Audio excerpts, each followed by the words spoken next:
The Ecstasy of Saint Teresa is the central sculptural group in white marble set in an elevated aedicule in the Cornaro Chapel, Santa Maria della Vittoria, Rome. It was designed and completed by Gian Lorenzo Bernini, the leading sculptor of his day, who also designed the setting of the chapel in marble, stucco and paint. It is generally considered to be one of the sculptural masterpieces of the High Roman Baroque. It pictures Teresa of Ávila. Commission: the entire ensemble was overseen and completed by a mature Bernini during the Pamphili papacy of Innocent X. When Innocent acceded to the papal throne, he shunned Bernini unregistered trademark S artistic services. The sculptor had been the favorite artist of the previous and profligate Barberini Pope. Without papal patronage, the services of Bernini's studio were therefore available to patrons such as the Venetian Cardinal Federico Cornaro. Cornaro had chosen the hitherto unremarkable Church of the Discalced Carmelites for his burial chapel. The selected site for the chapel was the left transept that had previously held an image of a St. Paul in Ecstasy unregistered trademark, which was replaced by Bernini unregistered trademark S dramatization of a religious experience undergone and related by the first Discalced Carmelite saint, who had been canonized not long before, in 1622. It was completed in 1652 for the then princely sum of 12,000 scudi. Sculptural group and its setting. The two central sculptural figures of the swooning nun and the angel with the spear derive from an episode described by Teresa of Ávila, a mystical cloistered Discalced Carmelite reformer and nun, in her autobiography, The Life of Teresa of Jesus unregistered trademark. Her experience of religious ecstasy in her encounter with the angel is described as follows. I saw in his hand a long spear of gold, and at the iron's point there seemed to be a little fire. He appeared to me to be thrusting it at times into my heart, and to pierce my very entrails. When he drew it out, he seemed to draw them out also, and to leave me all on fire with a great love of God. The pain was so great, that it made me moan. And yet so surpassing was the sweetness of this excessive pain, that I could not wish to be rid of it. The soul is satisfied now with nothing less than God. The pain is not bodily, but spiritual. Though the body has its share in it. It is a caressing of love so sweet which now takes place between the soul and God, that I pray God of his goodness to make him experience it who may think that I am lying. The group is illuminated by natural light which filters through a hidden window in the dome of the surrounding aedicule, and underscored by gilded stucco rays. Teresa is shown lying on a cloud indicating that this is intended to be a divine apparition we are witnessing.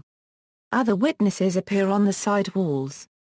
Life-size high-relief donor portraits of male members of the Cornaro family, for example Cardinal Federico Cornaro and Doge Giovanni I Cornaro, are present and shown discussing the event in boxes as if at the theatre.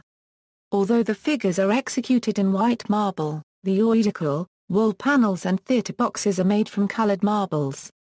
Above, the vault of the chapel is frescoed with an illusionistic cherub-filled sky with the descending light of the Holy Ghost allegorized as a dove.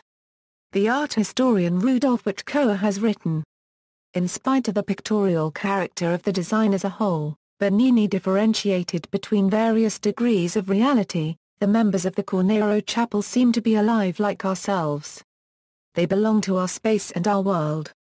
The supernatural event of Teresa unregistered trademark S vision is raised to a sphere of its own, removed from that of the beholder mainly by virtue of the isolating canopy and the heavenly light. Gallery. Interpretations. The effects are theatrical, the Cornaro family seeming to observe the scene from their boxes, and the chapel illustrates a moment where divinity intrudes on an earthly body. Caroline Babcock speaks of Bernini's melding of sensual and spiritual pleasure in the orgiastic grouping as both intentional and influential on artists and writers of the day. Irving Lavin said the transverberation becomes a point of contact between earth and heaven, between matter and spirit.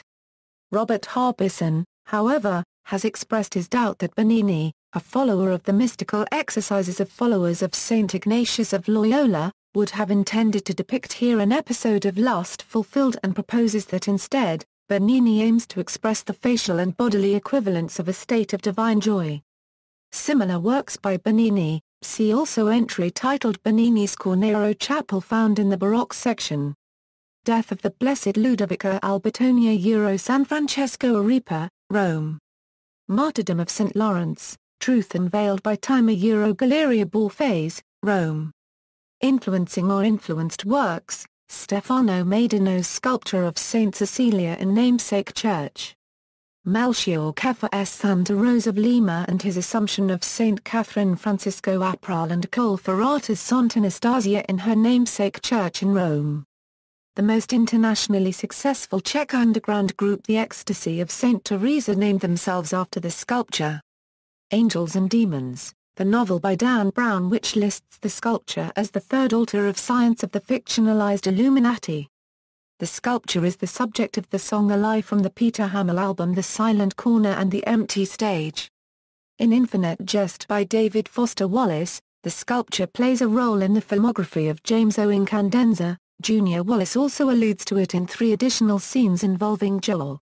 Street artist Banksy used the image of Saint Teresa in one of his works, though he removed the angelic figure and added a fast food meal. The sculpture and its image are frequently referred to in the novel Cutting for Stone by Abraham Verghese. References and sources. References. Sources: Hibbard, Howard. Bernini. Robert Harbison. The Case for Disruption. Reflections on Baroque. The University of Chicago Press, pages 1-32. Bruce Boucher. Thames and Hudson, World of Art, ed. Italian Baroque Sculpture, pages 134-143. Bernini Biography, a drawing by Bernini for the Cornaro Chapel, S. Maria della Vittoria. Richard Koch. The Burlington Magazine, Volume 114, Number 833, pages 550-553. Published by The Burlington Magazine Publications Limited. External links. Media related to Ecstasy of Saint Teresa at Wikimedia Commons.